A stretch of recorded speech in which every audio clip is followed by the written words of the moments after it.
Shalom, haleluya, puji nama Tuhan. Ketemu lagi kita pada malam hari ini dalam renungan singkat. Dan kita bersama-sama boleh belajar kebenaran firman Tuhan. Sebelum kita mulai, mari kita satu dalam doa.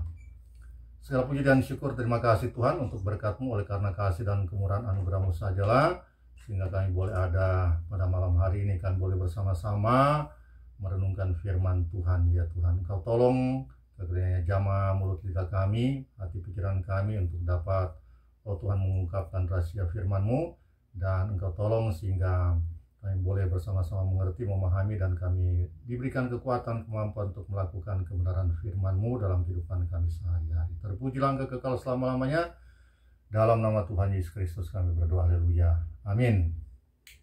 Baik, mari kita buka Ester 4 ayat 13 sampai dengan 17.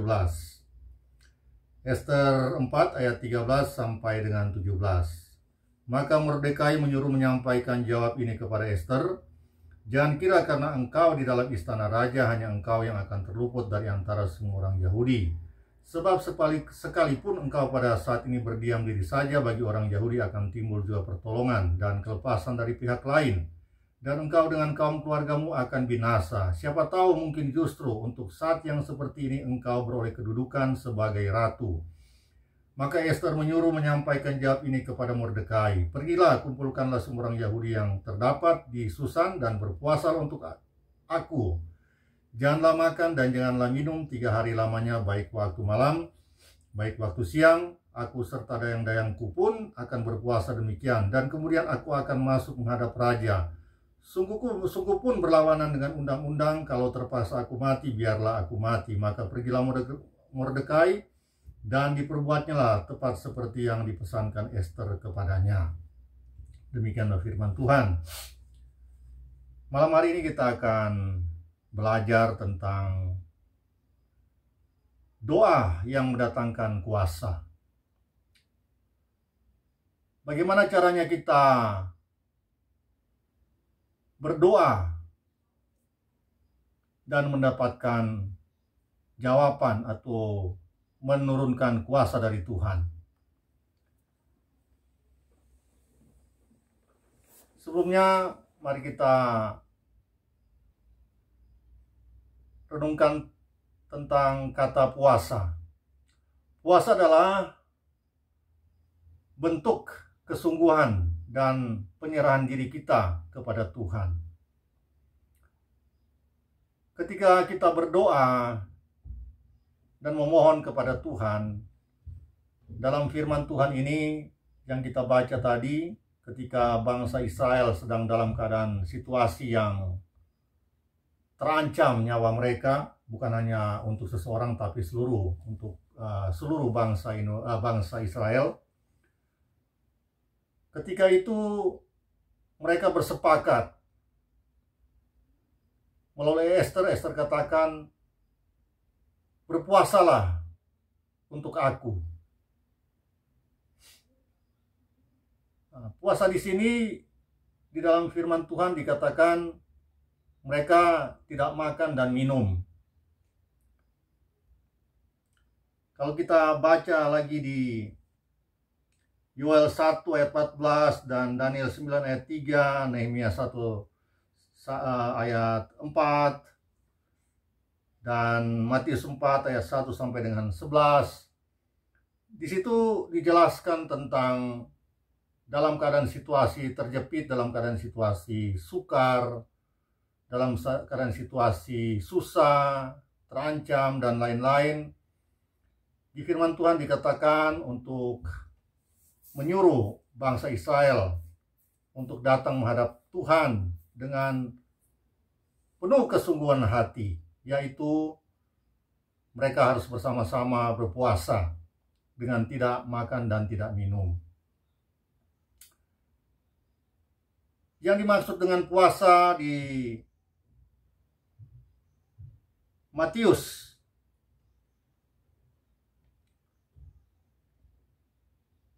6 ayat 16 juga dikatakan, ketika kita berpuasa, janganlah kita muram.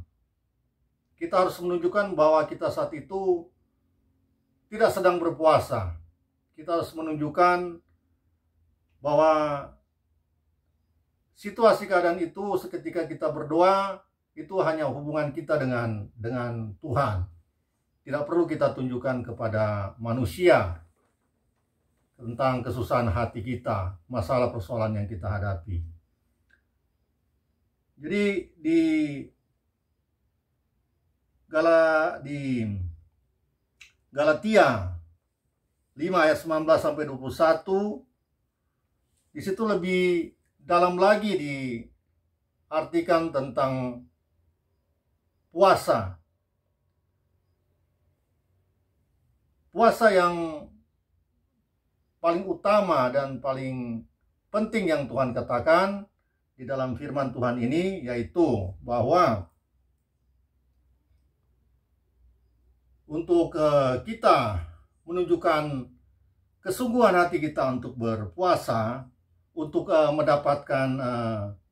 mendatangkan kuasa dalam doa-doa kita, itu kita harus hidup sesuai seturut dengan kebenaran firman Tuhan.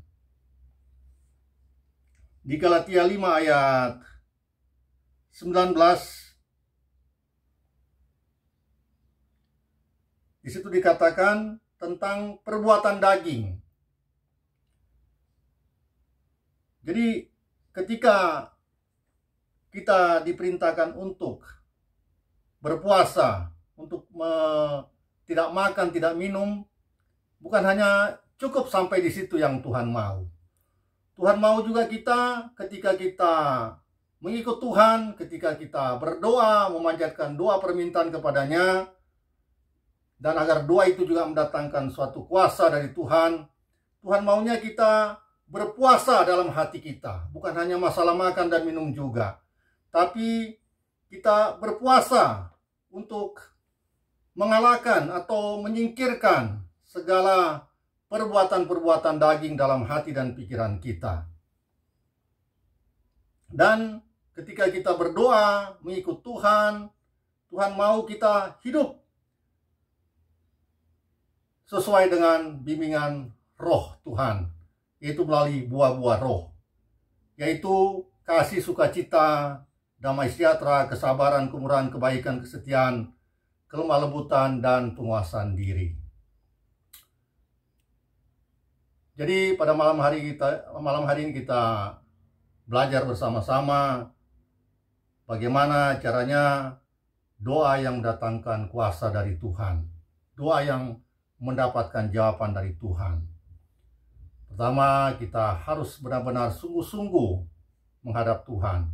Kesungguhan itu kita lakukan, kita ungkapkan dengan kita berpuasa. Tapi dikatakan di firman Tuhan ini bukan hanya sekedar kita menahan makan dan minum, tapi kita juga harus berpuasa dalam hati, pikiran, perkataan, perbuatan, dan dalam kebenaran firman Tuhan. Maka ketika kita melakukan puasa ini, doa yang kita panjatkan kepada Tuhan akan mendatangkan kuasa yang dahsyat luar biasa. Demikianlah renungan kita pada malam hari ini. Semoga bermanfaat buat kita semua. Dan dengan kita lakukan semua firman Tuhan ini, akan mendapatkan berkat pembelaan, pertolongan, dan kuasa dari Tuhan Yesus. Mari kita berdoa.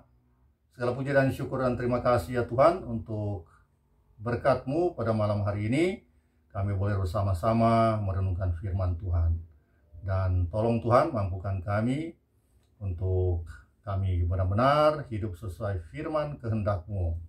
Baik bukan hanya dalam berdoa, tapi dalam melakukan segala aktivitas sehari-hari kami. Dalam berbakti kepada Padamu, kami hidup sesuai seturut dengan kebenaran firman-Mu. Terpujilah Engkau kekal selama-lamanya. Dalam nama Tuhan Yesus Kristus, haleluya, amin. God bless you, Tuhan Yesus berkati.